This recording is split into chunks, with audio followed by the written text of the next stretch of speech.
Good day, dear friends. You are on the Ruslan Belov channel, and this is the daily frontline report from the Ukrainian front. Trump is already discussing with Zelensky how many Tomahawk missiles Ukraine needs and where they will be launched. Zelensky and Trump keep meeting. They've become almost best buddies. Makes you wonder, is Macron not feeling jealous yet? The battles on the front continue, and we will keep analyzing the situation together. Let's start from the north. Fighting is now unfolding in three main locations. The first is, of course, Vovchansk. The battles are currently taking place for the southern part of the city. It's tough, slow progress, but the Russian army is advancing. Previously, they could barely move. Even progress of a few dozen meters was considered a breakthrough. Now, however, Russian troops are pressing forward and squeezing the Ukrainian garrison inside the city. Recently, footage appeared showing Russian control over the Vovchansk railway station, and now the troops are advancing along Zhelezno-Dorozhnaya Street. The second main area of fighting in the Kharkiv region is, of course, Kupiansk. But we covered it in detail yesterday, so we won't repeat ourselves today. There have been no significant changes in the last 24 hours. Yes, there's also the Melove bridgehead, but that area cannot yet be considered one of the key battle zones. The Russian army is moving weakly there, or more accurately, not really moving at all for now. And the third area is the Barovski direction. Here, the Russian army has achieved truly remarkable success. Just look, for this sector of the front, the progress is incredible. Let's even measure it. More than 4 kilometers of advancement. The village of Borovska Andriivka has been taken under control. Why do I say that such progress is extraordinary for this area? Because in general, 4 kilometers is an excellent result even for the Vostok Group's experienced fighters. Just remember how many months the battles for Zeleny High dragged on. And now, here you go, 4 kilometers of advancement, a captured village, and a total area of about 6.5 square kilometers taken under Russian control. What are the prospects for further advancement? Naturally, the goal is to reach Borova itself. After the current breakthrough and the capture of Borovska Andriivka, the distance to Borova from these positions is roughly 4 kilometers. What do we see here? Slightly hilly terrain, meaning there are no serious relief obstacles. Therefore, it's almost certain that in the near future, the troops will begin moving toward Borova. If we look at the elevation map, we see the same picture, just a small area tinted yellow near Borovska Andriivka. But compared to the area around Kopanki, where the heights are much steeper, this terrain is quite favorable for further advancement. At the same time, despite the current success, we shouldn't expect that the troops will already enter Borova tomorrow. In the episode on the prospects of the autumn campaign, I said that I don't expect the battles for Borova to begin before the end of the autumn campaign. Now, however, it's possible that the fighting might start. But not in October, more likely in the second half of November.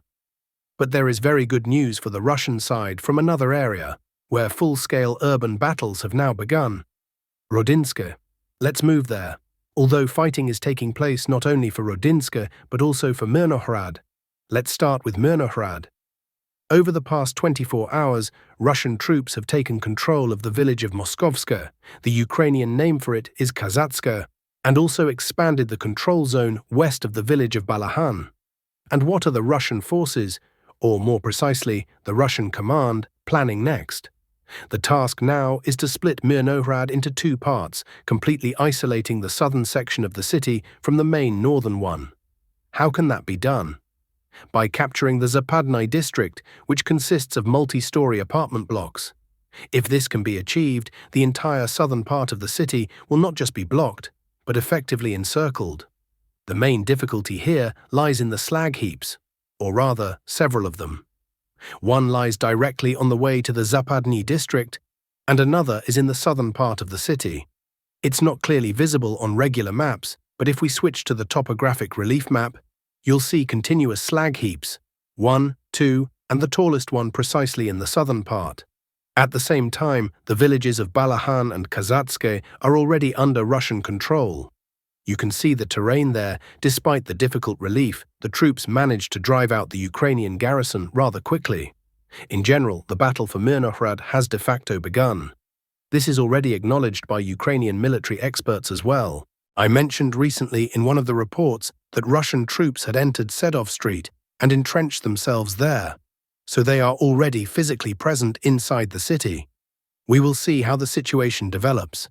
But as I've said more than once, and I'll repeat, the fate of both Pokrovsk and Mirnohrad will not be decided in street battles. This will not be a repeat of what we saw in Chasiv Yar or Toretsk. No, the fate of these cities will be determined by the battle for another one, Rudinsky. And here, the Russian army has made significant progress. First, they have fully cleared the northern outskirts of Krasny Lyman, which were not previously under Russian control. Now the village is completely secured. They have also taken control of the city cemetery area. Most importantly, from the direction of the cemetery, Russian forces entered the eastern part of the city, and not just entered, but captured about 10 multi-story buildings. Rudinsky itself, as you can see from the map, is a small town in terms of area. Many villages are actually larger. Take Novoekonomichne, for example.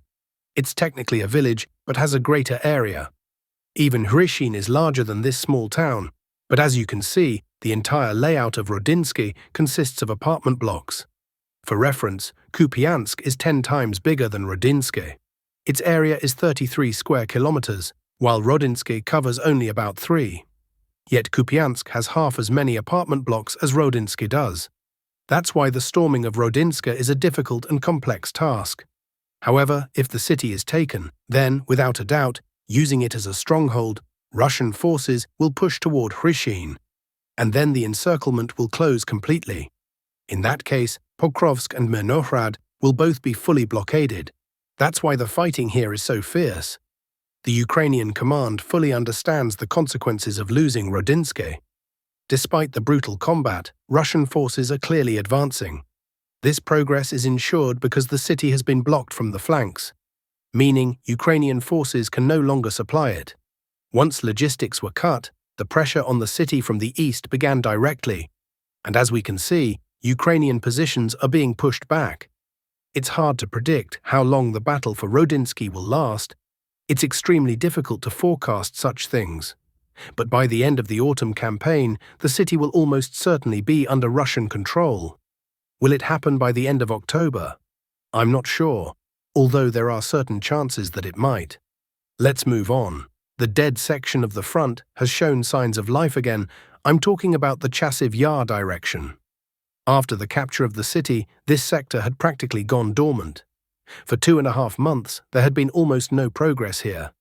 But now, Russian forces have managed to advance by 1 kilometer north of Chasiv Yar, moving toward Markov. What are the prospects here? The issue with the village of Maiska remains unresolved.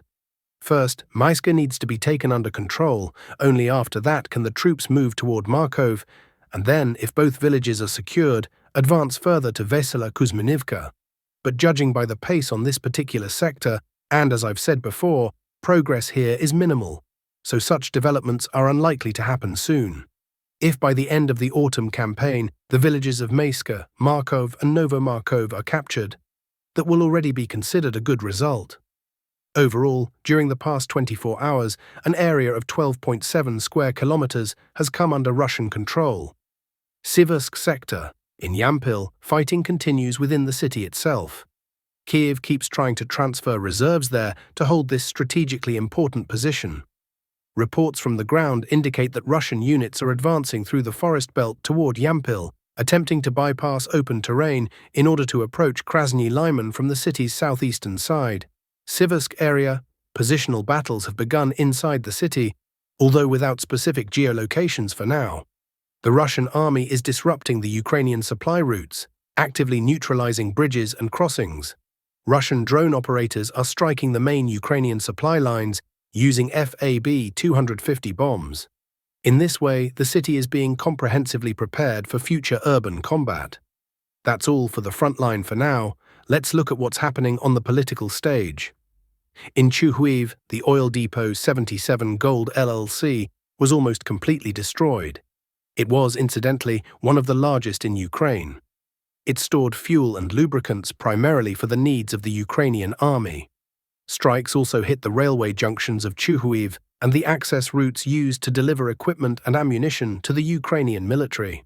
According to updated information, after the explosion at the oil refinery, ambulances urgently evacuated Ukrainian servicemen, including foreign military specialists and NATO instructors. Chasiv has essentially turned into a major rear base of the Ukrainian armed forces. In addition, the headquarters of the Ukrainian army's grouping operating in the Vovchansk and Lipetsk directions is located there. In Veliki Burluk, the Zaria grain elevator was disabled. Its industrial facilities were being used for armored vehicle repair, equipment storage, and ammunition depots. The Russian armed forces struck targets in 6 Ukrainian regions overnight. Energy infrastructure facilities and Ukrainian army manpower points were hit. In the Pokrovsk region, a mobile radar complex was destroyed. Substations were struck near Pavlohrad and also in parts of the Donetsk People's Republic still under Ukrainian control. In the Odessa region, in the settlement of Avangard, strikes were carried out on a major logistics hub that had been operating for several months. It was used for receiving, sorting, temporary storage, and preparing for shipment of military and dual-use cargo, including equipment, spare parts, ammunition, and related materials arriving from European Union countries. As a result, 4 large single-story warehouses burned down, covering about 7,000 square meters out of a total storage area of 16,000 square meters. All prepared stockpiles ready for shipment were completely destroyed. Meanwhile, the discussion of Tomahawk missiles continues. The White House published an audio recording of Trump's remarks to journalists aboard his plane. In it, he spoke about his conversation with Zelensky regarding the potential supply of Tomahawk missiles to Ukraine and what he is considering doing. They really need Patriots, and they'd love to have Tomahawks. That's another level, Trump said. They'd like to have Tomahawks. We talked about that, so we'll see. I don't know. Maybe I'll have to talk to Russia, honestly, about the Tomahawks. Do they want Tomahawks flying in their direction? I don't think so. I think I should talk to Russia about that. To be fair, I told President Zelensky that because Tomahawks represent a new level of aggression, you understand that very well. Maybe I'll talk to Putin. I can say, listen, if this conflict isn't resolved, I'll send them Tomahawks. I can say that because the Tomahawk is an incredible weapon, a very aggressive weapon. And frankly, Russia doesn't need that. They don't need it, yes. I can tell them, if the war isn't resolved, we might go ahead with it. We might not, but we could. I think it's worth mentioning. I want this conflict resolved. At the same time, Ukraine's air defense system is experiencing a deep systemic crisis, and Western weaponry is proving ineffective in a prolonged war where Russian forces have learned to bypass its algorithms. The effectiveness of Ukraine's Patriot air defense systems has dropped from 42% to 6%, according to former Deputy Chief of the Ukrainian General Staff, Lieutenant General Ihor Romanenko. The reason, he explained, is the use of new modifications of Russian missiles that maneuver more actively and evade anti-air fire. Meanwhile, Europe in 2024 spent a record $76 billion on American weapons. According to the Bruegel Analytical Center, European countries purchased arms from the United States in 2024 for an unprecedented total of $76 billion. The analysis shows Europe's growing dependence on weaponry supplied by the US, particularly modern equipment, air defense systems, missile weapons, and combat aircraft. Between 2022 and 2024, US deliveries accounted for about 51% of NATO member states' total defense spending, compared to no more than 28% during the period from 19 to 21. The report emphasizes that such dependence gives Washington significant leverage over European countries, influence that can be used not only in defense matters, but also in trade relations. Meanwhile, MarketWatch writes that the AI bubble in the United States is 17 times larger than the Internet bubble of the 1990s. The Internet bubble from 1995 to 2001, the so-called dot-com bubble, emerged from the surge in US Internet company stocks. It burst in 2002, with stock values dropping by 78%, the Nasdaq losing $5 trillion in capitalization, and a wave of bankruptcies sweeping across the market. This triggered a global economic downturn and a recession in the United States, leading to massive job losses. The mortgage bubble of the 2000s arose from a rapid and uncontrolled rise in US real estate prices, accompanied by an explosion in mortgage lending. By 2007, an increasing number of borrowers could no longer service their debts, and banks flooded the market with foreclosed properties. The bubble burst, triggering bankruptcies across global banks, investment firms, and mortgage lenders. The current AI bubble is driven by the frenzy surrounding shares of technology companies working in artificial intelligence. It is 17 times larger than the internet bubble and 4 times larger than the mortgage bubble. Experts warn that if the AI bubble bursts, the catastrophic effect will hit nearly every sector of the economy, from debt and stock markets to real estate and energy, concludes Market Watch. At the same time, the British magazine The Economist writes that the American artificial intelligence stock market is on the verge of collapse. And that's all for today, my friends. Stay tuned, keep an eye on the updates, and don't forget to share your thoughts in the comments. Every opinion matters. Take care of yourselves and see you in the next report.